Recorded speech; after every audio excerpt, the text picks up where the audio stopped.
ऐकत आहात चैत्राली यमगर लिखित करार एका लग्नाचा भाग 113. चावी. तोच केतन आता त्याच्यासमोर दत्त म्हणून उभा राहिला, जेव्हा श्री अजूनही तिच्याकडे बिनधास्त पाहत होता आणि ती मात्र डोळे मोठे करून त्याच्याकडेच पाहत होती. भाई, जरा तरी पुढे मागे बघत जा. या बालमनावर काय परिणाम होत असेल ते. केतन आता त्याच्या कानात पुटपुटला. तसा आत्ता कुठे, केतनही इथेच आहे याचं भान त्याला आलं. त्याने हलकं हसत केसातून हात फिरवला तर आकांक्षा लाजून बाहेर पडली वाड्याच्या. भाई, चावी देतोस ना? केतनने परत हाक मारली. चल, येतोय मी. श्री त्याला धक्का देत थोडा रागवत म्हटला आणि दोघे बाहेर पडले.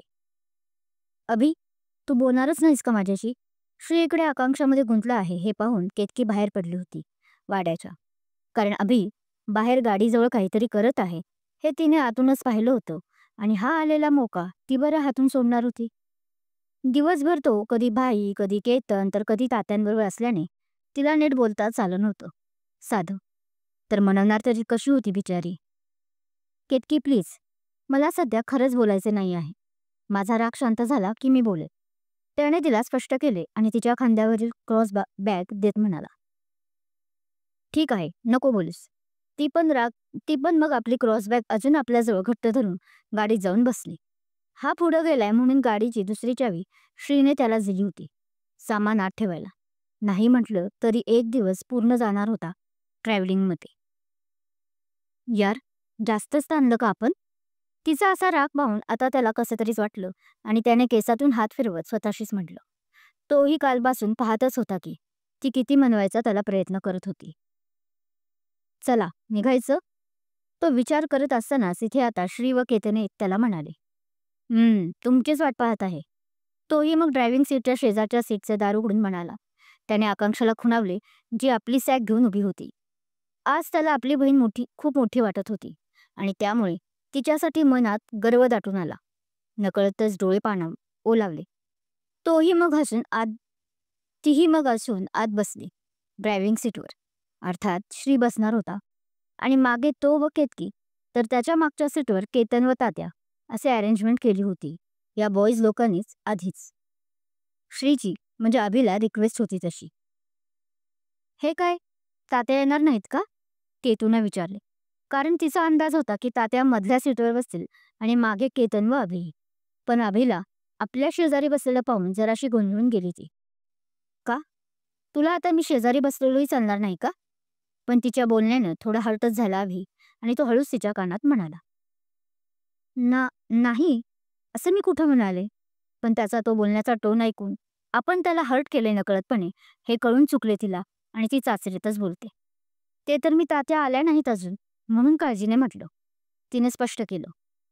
चिऊ, तात्यांना अचानक काम निघालं आहे त्यामुळे आपण मुलत जाणार आहोत. श्रीने त्या दोघांचं बोलणं ऐकलं आणि नकारात मान हलवत सीट बेल्ट लावत म्हटलं. अच्छा. यावर केतूनं काही म्हटलं नाही व ती बाहेर पाहू लागली.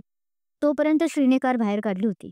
गणपती बाप्पाच्या नावाने आणि जय मल्हार म्हणतच गाडी त्यांच्या प्रवासाला निघते.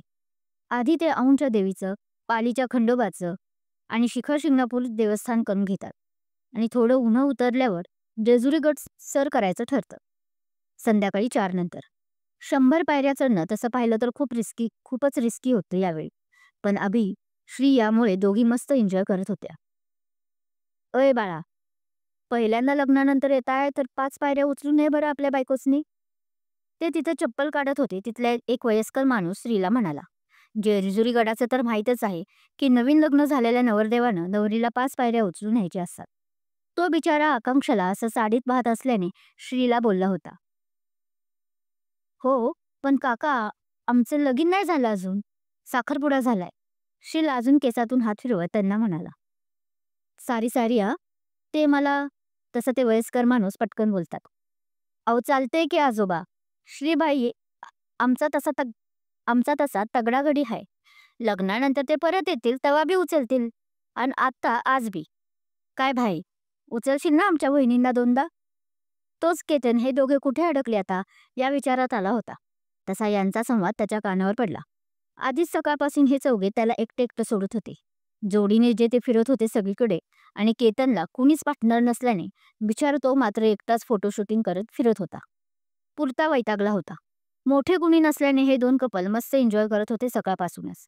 त्यामुळे तो आता आलेला चान्स कसा सोडेल, नाही का? हां, चालतंय की.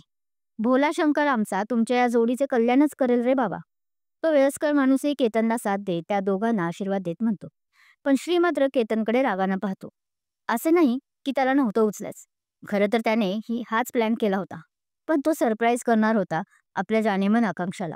पण केतनने असं बोलून त्याच्या सरप्राईज प्लॅनवर पाणी ओतलं होतं. "अभि, आर यू रेडी?" ते सर्व आता जेजुरी गडाच्या पहिल्या पायरीखाली होते तसा श्री अभिमन्यूला डोळा मारून म्हणतो. "हो." अभिही मग हसून बोलतो. "मग वाट कसली पाहतोयस? चल उचल." श्री हसून म्हणतो. "एक मिनिट भाई. अभि, हे काय चाललं आहे? कुणाला उचलायच्या गोष्टी चालल्या आहेत?" केतू व अभि पुढे आधीच आले होते त्यामुळे तिला केतन आणि त्या बाबांमधलं बोलणं माहिती नव्हतं. श्रीने आपला सरप्राईज प्लॅन कालच अभिशी शेअर केला होता, ज्याला अभिनेही हसून दुजोरा दिला होता. "कुणाला म्हणजे? अजून कुणाला उचलणार हे दोघे?" "तुम्हालाच उचलणार आहेत." केतन आता खूप उत्साहात म्हणाला आणि गळ्यातला कॅमेरा त्याने डोळ्यांसमोर नीट पकडला. "वा, अभिदादा, तू सुद्धा हे करणार आहेस? मस्तच." तो पुढे हसून म्हणाला. "अभि, काय चालले आहे हे?" पण केतकीने दोन्ही कमरेवर हात ठेवून एक भुवई उंचावत विचारले. "काय चाललंय? आता आपलंही लग्न होणारच आहे ना कधी ना कधी. मग तुला असं उचलून घेण्याची आतापासूनच प्रॅक्टिस करतोय मी." असं बोलून अभिनेतीला आपल्या दोन्ही हातांवर उचलले. "वा दाजी, मानलं तुला." केतनने त्याला दाद दिली. दादावरून तो आता दाजीवर आला होता आणि त्यांचा एक क्यूटवाला फोटो त्याने क्लिक केला, थम्सअप करत. "हो ना, मला तर आधीपासूनच करायला हवी होती, पण ठीक आहे, आता मिळाली आहे तयारी करायला तर काय हरकत आहे." असं म्हणून श्री सुद्धा आकांक्षाला आपल्या दोन्ही हातांवर उचलून घेतो. अहो, आकांक्षा मात्र गोड लाजते. तसं तो तिला काय म्हणून खुणावतो तर ती काही नाही म्हणत मान नकारात्मक हलवून आपली मान वळवते. तसं श्री गालात हसतो. तर दुसरीकडे यांचा नॅचरलवाला फोटो केतन क्लिक करतो. "तो शुरू हो जाए भाई ये रेस. बघू कोण शेवटपर्यंत जाते." अभि श्री भाईला हसून बोलतो. तसं श्री तर काय रेडीच असल्याने लगेच पहिली पायरी चढतो. "अभि, अरे हे काय करतोय तू?" 50 पायऱ्या नीटही ते चढले नव्हते अजून की अभिने तिला खाली सोडले होते आणि हाश हुश करत तो तिथेच असलेल्या एका दगडावर बसला होता. "काय करतोय म्हणजे? दिसत नाही काय तुला श्वासावर नियंत्रण ठेवतोय ते?" तो अजूनही तसाच मोठमोठ्याने श्वास घेत म्हटला. "ते दिसतंय मला, पण आपल्याला अजून 50 पायऱ्या चढायच्या आहे. तर आपण रेस जिंकू ना?" तिने जरा गुस्स्यातच पुढे म्हटलं. "बाय द वे, मी नाही हं जाड एवढी की तुला अशा धापा टाकायला लागायला." तिने ओठ तिरपे करत म्हटलं. "सिरियसली के तू?" त्याने डोळे मोठे करत म्हटलं. "तुला नाही माहीत आजकाल तुझं वजन किती वाढत चाललंय ते." त्याने सिरियस होत म्हटलं. "हो? मग मी नव्हतं तुला सांगितलं मला उचलून न्यायला." तिने गाल फुगवून दुसरीकडे पाहत रागात म्हटलं. "जाऊ दे, तू बस इथेच. मी जाते. तसंही आपण हरलो आहोत या शर्यतीत." ती पुढे चालायला लागली. "हो, मी हरलोय. पण ते यासाठी नाही की तू अशी माझ्यावर फुगून जायला." पण त्याने लगेच मागून तिचा हात धरत म्हटलं. "आपल्याला वेळ मिळावा म्हणून मी हे केलं आहे." "हां, आता तुला नको असेल हा वेळ तर ठीक आहे. तू जाऊ शकतेस." तोही हात सोडून तिचा भाव खात म्हणाला. दोघेही आज पलटवार करत होते. दिवसभर हे बाकीचे तिघे असल्याने जास्त खाता आला नव्हता ना. आणि तेव्हा इतक्या दिवसांची दुरियाही भरून काढायची होतीच की. "अरे, हे बरं आहे तुझं." पण तिला आता राग आला नाही. उलट त्याने लगेच हात सोडला म्हणून वाईटच जास्त वाटलं. "पण मला बोलायचं आहे ना तुझ्याशी." तीही परत तिथल्या दगडावर त्याच्यासमोर बसत बोलली. तसं याच्या ओठांवर हसू उमललं. भावही त्याने मुद्दामच खाल्ला होता. कारण आता त्यालाही कळालं होतं की त्याने जास्त मागे मागे केलं की ती दूर जाईल. पण तेच जरा तिला इग्नोर केलं की हिला खपायचे नाही. हे आधी श्रीभाईला विचारायला हवं होतं. तिचं असं विचित्र वागणं. म्हणजे कधीच ही भांडणे झाली नसती. आणि ही कायम माझ्या अशी जवळी राहिली असती. तो मनातल्या मनात बोलला. काल दिवसभर श्रीभाईने त्याला नात्यातले बारकावे बरेच शिकवले होते. श्रीभाईला काही या दोघांमधील भांडण माहीत नव्हती, पण त्याने आपले अनुभव त्याच्याशी शेअर केले होते. "बोल ना अभि काहीतरी." तिने आता त्याचा हात हातात घेऊन जरा रोमॅन्टिक होत म्हटलं. पण ह्याने नुसता फक्त हुंकार भरला. "हे काय? नुसतं हं?" पण त्याचा असा थंड रिप्लाय पाहून तिने डोळे फिरवले. "बोलायचं आहे असं आत्ताच तर म्हटलास ना." "मी?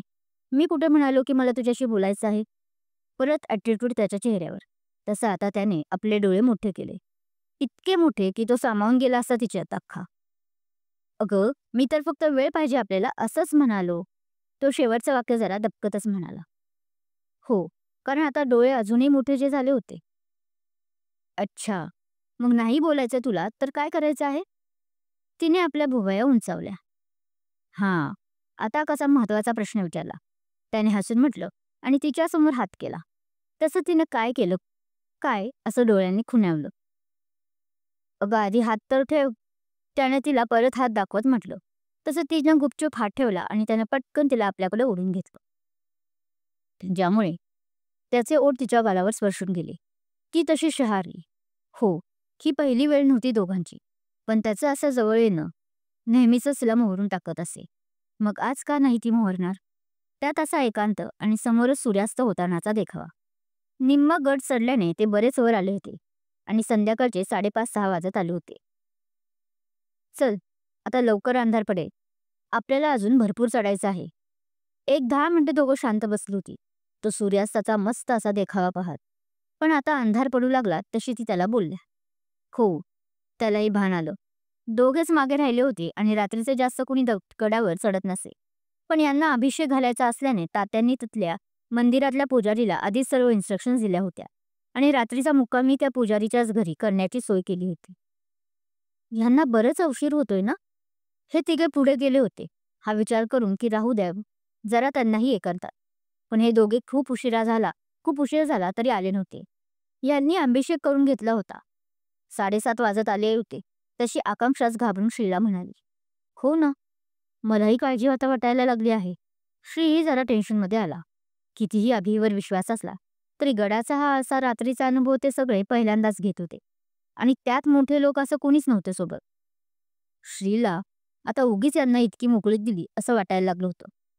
तोच कुणीतरी धापा टाकत असलेलं त्या तिघांना जाणवलं.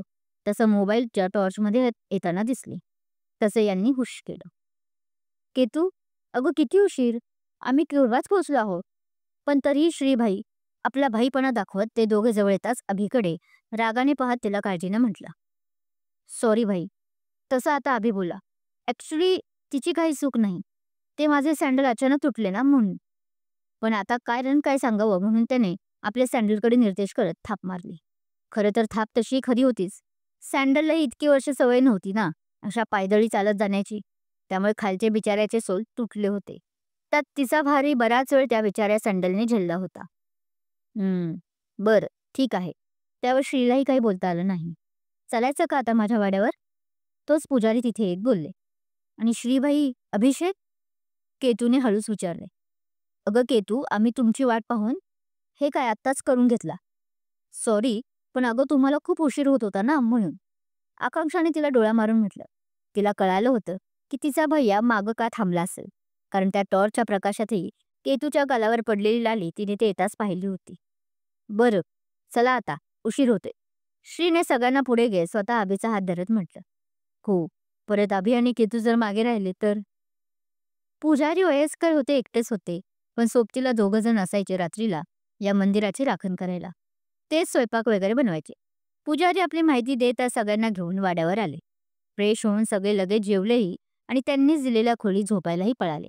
वाडा बराच मोठा असल्याने या तिघांना एक रूम व त्या दोघींना एक रूम अशी व्यवस्था केली होती. खरं तर गड आणि प्रवासामुळे खूप दमले होते ते. पण आज मात्र आकांक्षा आणि श्रीला काही झोप येत नव्हती. परत काय माहीत असा एकांत कधी भेटणार असा विचार करून श्री त्या दोघींच्या रूममध्ये आला. तसं केतू ही बहाणा करून तिथून निघून गेली. तसंही अभिबरोबर वेळ घालवायला मिळणार असल्याने व तीही पूर्ण एक रात्र त्यामुळं ती आनंदी होऊन बाहेर पडते. दोघे आधी शांत शांत होते. असा एकांत पहिल्यांदाच त्यांना भेटत असल्याने. कुठून सुरुवात करायची हे आकांक्षालाच काय पण श्रीलाही आता कळत नव्हतं. पण नंतर त्यानेच कॉलेज काय म्हणते वगैरे फॉर्मल प्रश्न विचारत बोलायला सुरुवात केली.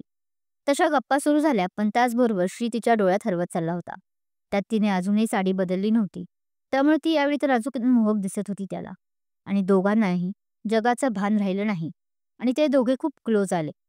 दोघांनाही काहीच कळाले नाही. क्रमशः. कथा आवडत असल्यास लाईक करा, कमेंट करा, शेअर करा आणि हो, चॅनल अजून सबस्क्राईब केलं नसेल तर सबस्क्राईब जरूर करा. Thank you.